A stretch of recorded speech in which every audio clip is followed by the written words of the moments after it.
day forward. We declare the land north of Pascagoula Swamp to be a free state of Jones. For our children and their children's children. These men are here to vote. They mind dying a whole lot less than you do. They hold all of Jones, Jasper, Perry, and Hammersmith counties. How is that even possible? Free state of Jones. What's up, everybody, and welcome to ReelTime for the real, everyday movie fan.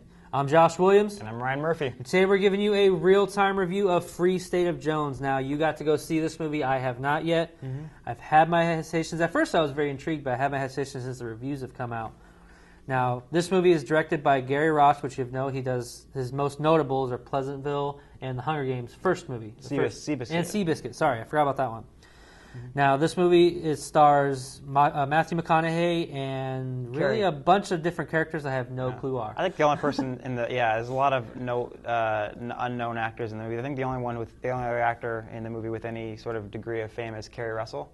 Although I think the lead actress, the leading lady, Gugu Mbatha Raw is her name. I think she's sort of up and coming. Okay. So yeah. Mainly just Matthew McConaughey. Mainly just Matthew McConaughey.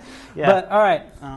What are your thoughts on this movie? I've heard some bad things. Yeah, I haven't heard any of the reviews, but I can imagine what they are because this movie is very well-intentioned. It's very powerful in certain parts. It's very well acted, but it's just too unfocused to really be a very good movie. What do you mean by unfocused? Unfocused, it doesn't really have much of a plot line. Like, it's just all over the place. Like, this movie spans a lot of time. It goes from like 1862 to like 1875. In a 2-hour movie? In a 2-hour movie. Wow. It goes through a lot of stuff, and what you see in the trailers is not really indicative of all that happens in the movie.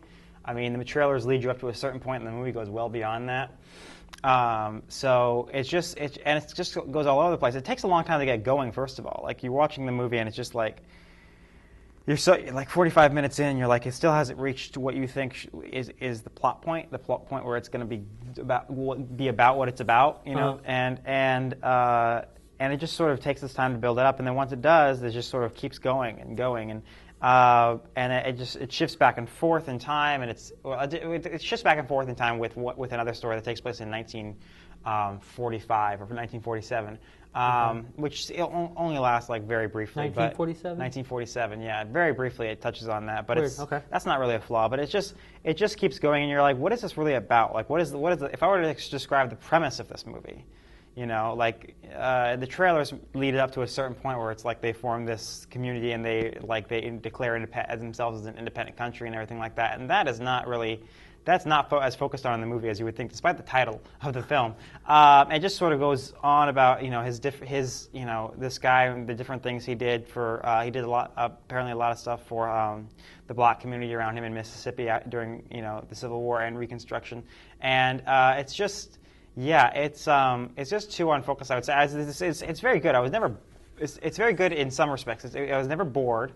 I was never I'm never thinking, oh, this is really poorly done, or this is really, this is nothing like Independence Day Resurgence. That's what I said. When this film is very well intentioned, it's obviously made by a very professional film director. It's not something like one of the really stupid summer movies, that we reviewed. But in order to be better, it just should have had a better focus to it, maybe just tighten up some of the stuff and really give us something more hard to follow all the way through, I suppose. So how do you think Matthew McConaughey did in this movie? Matthew McConaughey is great. Compared to like his previous Matthew McConaughey is great. It's really fascinating to watch his career now because, of course, he was Mr. Romantic Comedy, making films like, Failure to Launch, How to Lose a Guy in 10 Days, Fool's Gold, Ghosts of Girlfriends Past. For a long time he was... Recently, he's done like Dallas Buyers Club. Yeah, then he won an Oscar, and I was like, what? Yeah. Matthew McConaughey got an Oscar, and since then he's made Interstellar, and now this. So it's been really fascinating to watch his career evolve. Now he's like this huge respected actor, and he's...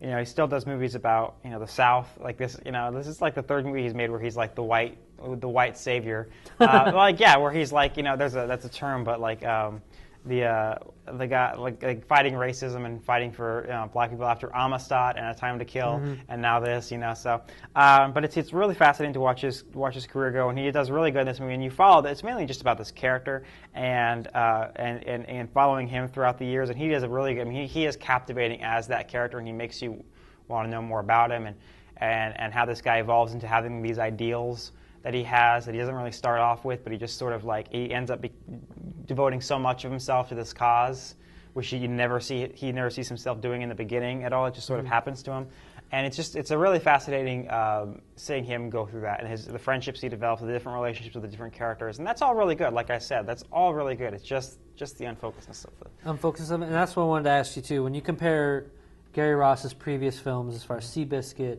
and Hunger Games and Pleasantville, really great in its storytelling. Do you think? Where do you think it was kind of a big miss for him, especially for him, as far as the storytelling is concerned? I wouldn't know because I've never seen any of those films. You've never seen any of those films?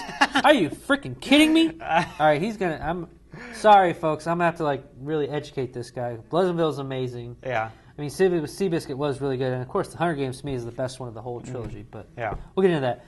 We'll talk about that after this video. But so yeah, I mean, he's obviously a talented filmmaker, and he actually largely wrote the movie too. So, I mean, there's definitely. I would still hire him for something else. Okay.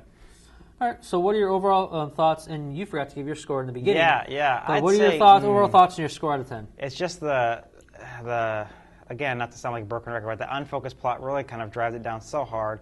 I hate to give this a lower score than something like Batman versus Superman or something. I don't know what I gave that, but I'd say this movie probably gets a solid 6. Maybe. 6? Wow, yeah, okay. Yeah. It's more than the critics. Critics are really bashing this movie hardcore. So you think maybe the critics might be a little bit wrong in this movie? I don't know. I mean, it depends on what affects you what really ticks you off when you watch the movie and what more affects you. So I was cognizant of the fact that this movie just doesn't have enough of a central plot, and that really drove it down for me. But there's enough there that I just still really kind of enjoyed it. I don't think it was a terrible film by any means. So yeah. All right, I might check it out then. Yeah. All right, folks, that'll do it today. Thank you very much for watching. What did you think of Free State of Jones? Jump in the comments below and tell us if you're excited for this movie or not, and if you have seen it, give us your score out of 10. Also, if you like what you watched, then please click the like button below, share, and subscribe to our YouTube channel so you can see more of our content in the future. Thank you very much for watching, and I'm Josh Williams. I'm Ryan Murphy. And thank you for keeping it real with ReelTime.